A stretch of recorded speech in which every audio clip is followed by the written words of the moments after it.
Hello welcome all to doctor JPSC. 15 फरवरी 2025 है और आज के हम लोग करंट अफेयर्स करते हैं झारखंड से रिलेटेड। तो चलिए शुरू करते हैं। झारखंड में मार्च 2025 में निवेश के लिए कितनी कंपनियां एमओयू साइन कर रही है? तो इसका आंसर हो जाएगा 15 कंपनियां। झारखंड सरकार मार्च 2025 में 15 कंपनियों के साथ एमओयू पर हस्ताक्षर करने जा रही है, जिससे 30,000 करोड़ से अधिक का निवेश आएगा। इस निवेश से 8400 प्रत्यक्ष और 9500 अप्रत्यक्ष रोजगार के अवसर मिलेंगे। इसका मतलब है कि डायरेक्ट जो होगा 8400 होगा और इनडायरेक्ट 9500 एम्प्लॉयमेंट मिलेगा। 15 कंपनीज आएंगी, 30,000 करोड़ का इन्वेस्टमेंट होगा। आगामी एमओयू के अनुसार झारखंड में सबसे अधिक निवेश कौन सी कंपनी करेंगी? जो भी एमओयू होने वाला है तो सबसे ज़्यादा जो निवेश करेगी कौन सी कंपनी होगी? इसका आंसर हो जाएगा उताज स्टील एंड पावर लिमिटेड। उताज steel and power limited Jharkhand में 8485 करोड़ का सबसे अधिक निवेश कर रही है। कंपनी सरायकेला में एक स्पंज आयरन प्लांट स्थापित करेगी, जिससे 4400 लोगों को रोजगार मिलेगा। उताज स्टील एंड पावर लिमिटेड इसका आंसर हो जाएगा। झारखंड में इन निवेशों से कुल कितने रोजगार सृजित होने की संभावना है? What is the expected total employment generation from the investments in Jharkhand? इसका आंसर हो जाएगा 17,900। 15 कंपनियों के साथ एमओयू होना है। 8400 डायरेक्ट, 9500 इनडायरेक्ट एम्प्लॉयमेंट होगी, जिससे झारखंड में 17,900 रोजगार की अवसर होंगे। ठीक है। अल्ट्राटेक सीमेंट 500 करोड़ का निवेश किस जिले में करेगी? अल्ट्राटेक सीमेंट तो ये जो होगा पतरातू में करने वाली। अल्ट्राटेक कहाँ करेगी? तो पतरातू में करेंगी। अल्ट्राटेक सीमेंट पतरातू में सीमेंट निर्माण इकाई स्थापित करने के लिए 500 करोड़ का निवेश कर रही है। इससे 217 लोगों को रोजगार मिलेगा। निम्नलिखित में से कौन सा उद्योग एमओयू निवेश में शामिल नहीं है? इसका आंसर हो जाएगा इंफॉर्मेशन टेक्नोलॉजी। एमओयू में शामिल प्रमुख क्षेत्रों में जैसे स्टील में एमओयू होना है, सीमेंट में होना है, पावर उत्पादन, कास्टिंग कंपोनेंट और फैब्रिकेशन शामिल है। हालांकि इस चरण में सूचना प्रौद्योगिकी यानी आईटी निवेश का कोई उल्लेख नहीं है। झारखंड की जिलों में automatic waste to compost machine लगाने के लिए कितनी राशि स्वीकृत की गई है? Automatic waste to compost machine, automatic waste to compost machine लगाने के कितने करोड़ होगा? 3.02 करोड़। ठीक है, जिससे 14 जिलों में 17 automatic waste to compost machine लगाई जाएंगी। प्रत्येक automatic waste to compost machine की दैनिक कचरा प्रसंस्करण क्षमता कितनी होगी? इसका आंसर हो जाएगा 100 से 110 KG. Each automatic waste to compost machine has a daily processing capacity of 100 to 110। Daily 100 से 110 केजी कचरा का कैपेसिटी होगा। Converting organic waste into compost efficiently. ठीक है, कचरे को जैविक खाद में बदला जाएगा।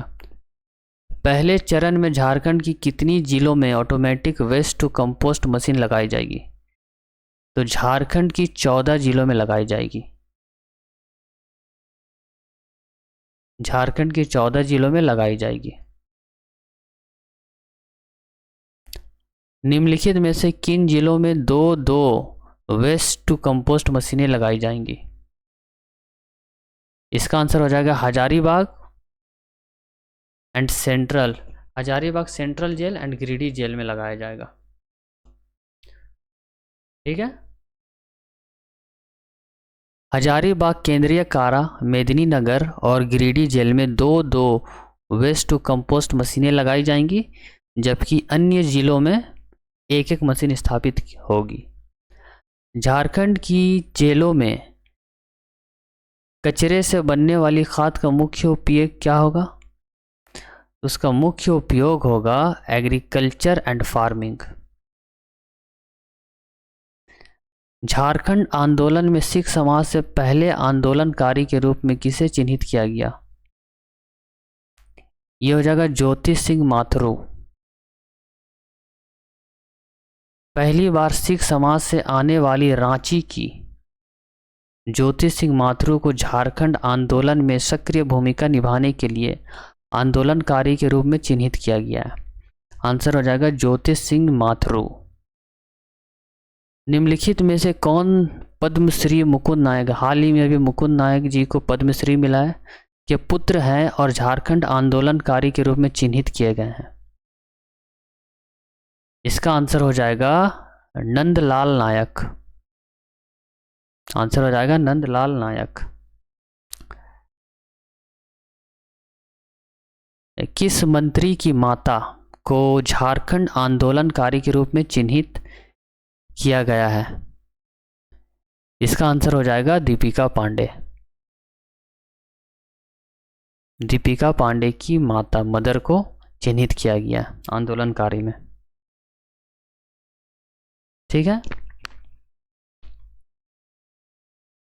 झारखंड आंदोलनकारी महासभा 20 फरवरी को सामूहिक उपवास का आयोजन कहाँ करेगी?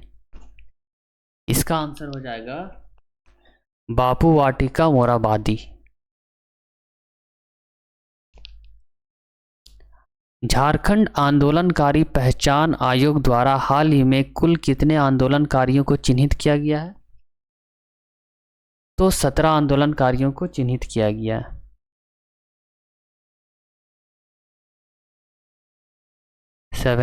ये आंसर हो जाएगा। बिरला इंस्टीट्यूट ऑफ टेक्नोलॉजी यानी बीआईटी मेसरा रांची की स्थापना किस वर्ष हुई थी? 1995 में इसकी स्थापना हुई थी। बिरला इंस्टीट्यूट ऑफ टेक्नोलॉजी यानी कि बीआईटी मेसरा रांची की स्थापना 1955 में हुई थी। में प्रसिद्ध उद्योगपति बीएम बिरला द्वारा की गई थी। इसने भारत में तकनीकी शिक्षा के क्षेत्र में महत्वपूर्ण योगदान दिया है। बीआईटी मेसरा अपना 17वां स्थापना दिवस की स्थिति को मना रहा है। आंसर हो जाएगा 15 फरवरी 2025 को मना रहा है। अब देखिए ये जो है बीआईटी मेसरा में नवाचार और विकास की उपलब्धियां हैं। तो इसमें दिखाया गया है कि 1955 1960 कब कब क्या क्या हुआ। तो 1955 में बीएम बिरला द्वारा संस्थान की स्थापना की गई है। ये एग्ज़ाम में आ सकता है, कई बार आया भी है। 1960 में रांची विश्वविद्यालय से संबद्धता के बारे में है। 1964 में अंतरिक्ष इंजीनियरिंग और रॉकेटरी विभाग की स्थापना की गई थी। 1970 में छोटे और मध्यम आकार के उद्यमों के लिए SIRDO की स्थापना। 1986 में यूजीसी द्वारा मानद विश्वविद्यालय का दर्जा प्रदान किया गया। 1993 में आर्किटेक्चर पाठ्यक्रम की शुरुआत। 2000 में दुबई और मॉरिशस में विदेशी केंद्रों की स्थापना। 2010 में राष्ट्रीय नैनो विज्ञान और नैनो प्रौद्योगिकी केंद्र की स्थापना की गई। 2021 में मात्रात्मक अर्थशास्त्र और डेटा विज्ञान के लिए केंद्र की शुरुआत हुई थी। ये एक मैप है, रोड मैप, कब कब क्या हुआ था। झारखंड ने 38वें राष्ट्रीय खेलों में कुल कितने पदक जीते हैं? इसका आंसर हो जाएगा 25 पदक जीते हैं, जिसमें से 7 स्वर्ण है गोल्ड, 6 रजत है सिल्वर है और 12 कांस्य है जिसको ब्रोंज बोलते हैं।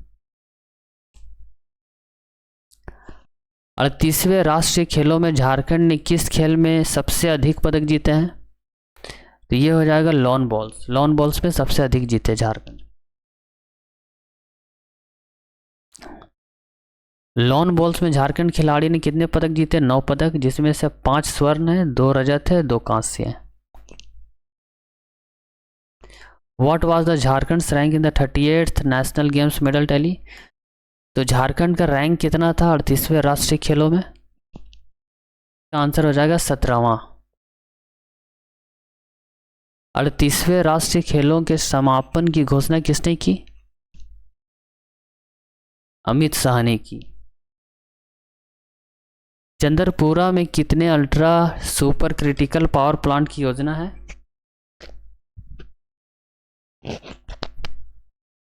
इसका आंसर हो जाएगा 2। चंद्रपुरा में 800 मेगावाट क्षमता के 2 ultra super critical power plant स्थापित किए जाएंगे, जिसकी ऊर्जा मंत्रालय से मंजूरी मिल गई है। तो मतलब चंद्रपुरा में 800 मेगावाट क्षमता के 2 UltraTech super critical power plant स्थापित किए जाएंगे। चंद्रपुरा में 2 पावर प्लांट की कुल अनुमानित परियोजना लागत क्या है? 16,425 करोड़। चंद्रपुरा पावर प्लांट की स्थापना के लिए किन 2 संगठनों का संयुक्त उद्यम होगा? इसमें हो जाएगा DVC and coal India limited. तो आज का करंट अफेयर्स यहीं तक रखते हैं। टेलीग्राम चैनल डॉक्टर JPSC के नाम से है, इसको आप लोग ज्वाइन करें। डेली PDF इसी में डाली जाती है। यूट्यूब चैनल है, डेली क्लासेस आती है। आप लोग जुड़े, सब्सक्राइब करें, ज्वाइन करें। Thank you very much.